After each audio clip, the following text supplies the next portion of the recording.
મિત્રો વાત ત્યાં છે કે આજે સવારે હું નીકળ્યો તો ધોલેરા હાઈવે ઉપર હતો. ત્યાંથી મને પોલીસ વાળા મળ્યા. હવે મને મારી ગાડી 5 સીટર છે ઇકો અને અંદર હતા 6 જણ. મતલબ ત્યાં હતો કે અહીંયા 6 હતા અને ગાડી 5 સીટર છે.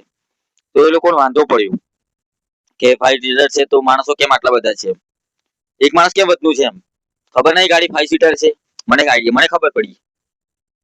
મને લાગશે તો સરકારની જ આટલી જ વાત છે કે સરકારની સરકારી બસમાં સીટ કેટલી છે બસની અંદર, એની અંદર પબ્લિક કેટલી ભરાય છે એ નથી દેખાતું. ચલો એ વાત સાઈડ કરો. અમદાવાદનો એમટીએસ માં કેટલી સીટ છે તો એમાં ભરાય છે કેટલા?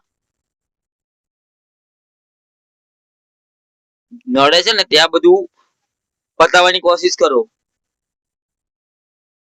અમારામાં 5 ને 6 બેસી જાય તો તમને નડે છે. અમદાવાદ અંદર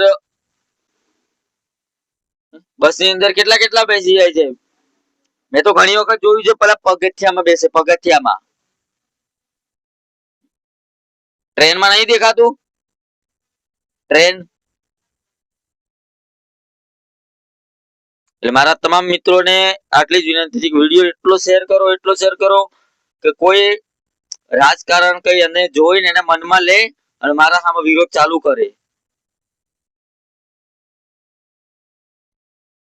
જ્યાં ચોકડી પડી ત્યાં પોલીસ વાળા તૂટે લઈને ઉભા થઈ જાય.